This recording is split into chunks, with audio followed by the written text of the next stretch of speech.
Hi, I am Mohammed Kusha, and this is a lecture on the paper with the title Opportunistic Temporal Spectrum Coexistence of Passive Radiometry and Active Wireless Networks.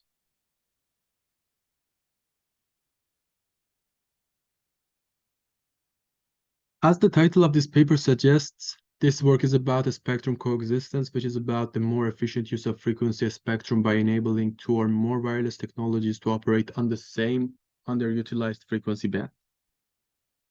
More specifically, our focus is on the 27 MHz narrowband of the frequency spectrum from 1400 to 1427 MHz that is currently exclusively devoted to spaceborne or satellite-borne passive remote sensing. In other sense, this band is used for passive scanning of the natural emissions from the Earth using satellites.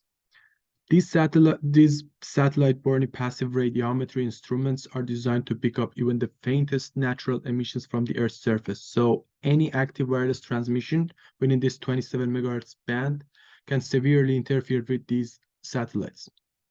Consequently, radio regulations currently strictly prohibit active wireless transmission in this band or even intense out-of-band spectral leakage from devices operating on the adjacent bands. As it's crystal clear, a remote sensing satellite is not always present in the sky of a region on Earth, as it is orbiting around the planet. So it is worth noticing the use of this 27 MHz band within a terrestrial wireless network like a cluster of 5G cells during the absence period of remote sensing satellites in the sky. In this paper, we have considered this map or NASA Soil Moisture Active Passive Satellite, which is one of the latest of a series of remote sensing satellites launched by NASA.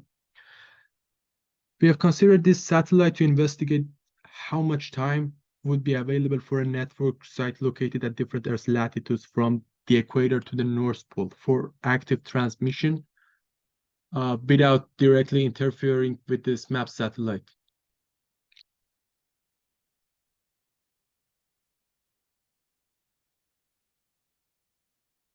So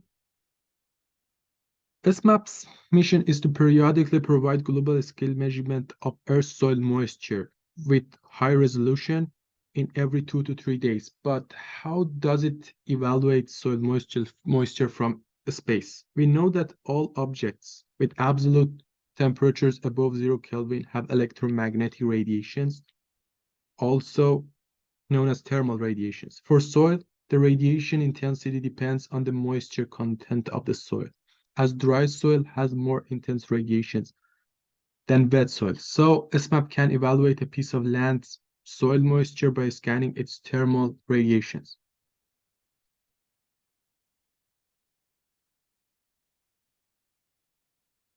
Uh, Here, SMAP's orbit is important to us as it determines the temporal paradigm of SMAP's absence or presence over different regions on Earth. SMAP rotates on near polar sun synchronous orbit or SSO at an altitude of 680 kilometers that has a roughly 98.2 degrees inclination from the equator.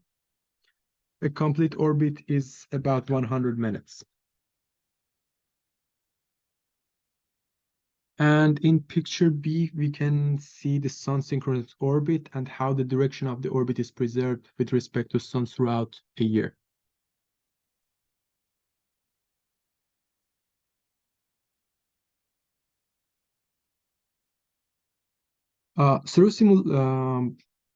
SMAP has a 14.5 RPM rotational radiometer, as shown here, that has a beam width of 2.8 degrees, and it projects a footprint of roughly 40 square kilometers on Earth with an incident angle of 40 degrees.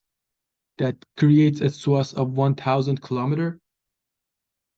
And with this structure, with this rotating reflector and horn, SMAP is capable of globally evaluating soil moisture with a resolution of 40 square kilometers in the periods of 2 to 3 days. Through simulations, we want to evaluate the amount of time that SMAP is absent from the sky of a ground space station that is located at different Earth latitudes. Also, we want to evaluate the severity of RFI if the SMAP satellite gets in direct line of sight with an active network. We have used the SATCOM toolbox in MATLAB to simulate SMAP's orbit and also for visualization.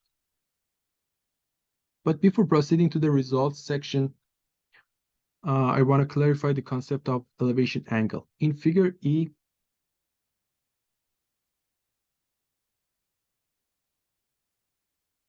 we can see a two-dimensional picture of the scenario. So the elevation angle shown with the letter E is actually the angle between the horizon, the ground station, and the SMAP satellite.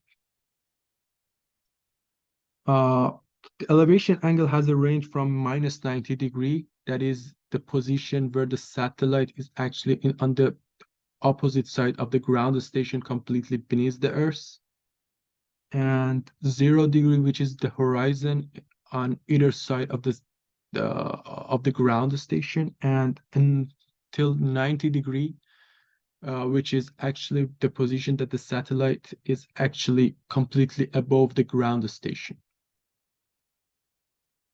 A negative elevation angle is when the satellite is below the horizon and is shown with green dots. In this region, the ground station doesn't see the satellite and consequently can have transmissions without directly interfering with the satellite.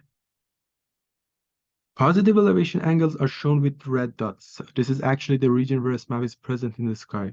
Also, the distance between the satellite and the network is a function of elevation angle. The distance is shown with the letter D here.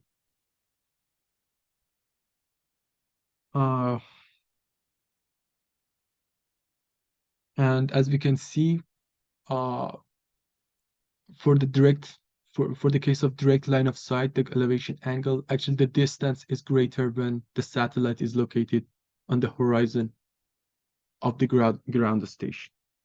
And we must also note that the horizon is determined with respect to the ground station.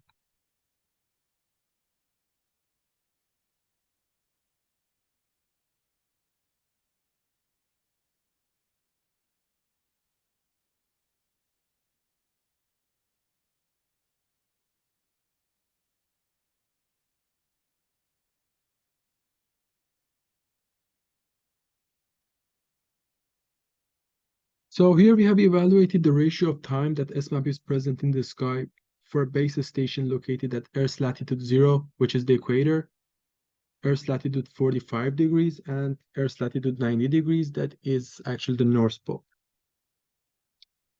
In these plots, the x-axis is time and the y-axis is the elevation angle with respect to a ground station over time.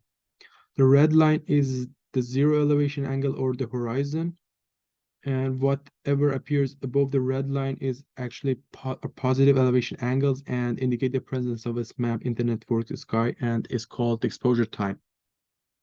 In this, in the table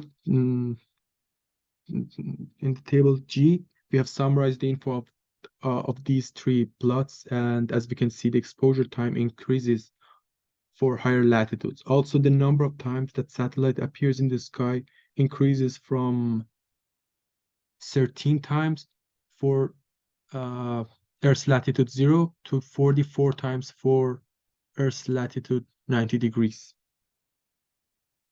But and at each exposure event, the satellite would be present in the sky of the network for at most 15 minutes, according to the third column of this table.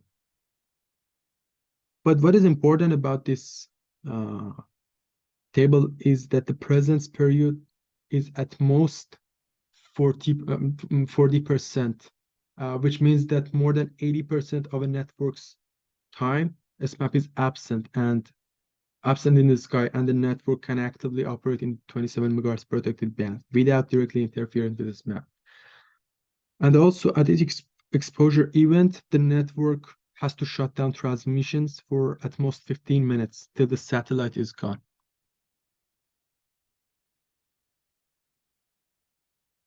In our second experiment, we evaluate the intensity of RFI in the case of a direct line of sight incident between a SMAP and an active network. Attenuation is due to two factors, actually, the atmospheric gases and secondly, free space path loss, or equivalently distance between the satellite and the ground station. Both of these factors are a function of elevation angle. In the first plot, we can see the attenuation due to atmospheric effects, which are gaseous, rain, fog, and cloud, and tropospheric scintillation. In the second plot, we can see free space path loss attenuation. In both cases, we can see high attenuation for low elevation angles. Actually, elevation angles less than 5. So, yeah, less than 5 or actually very close to the horizon. And these two plots show the possibility of a sparse and power constrained transmission for lower elevation angles. Thanks for your attention.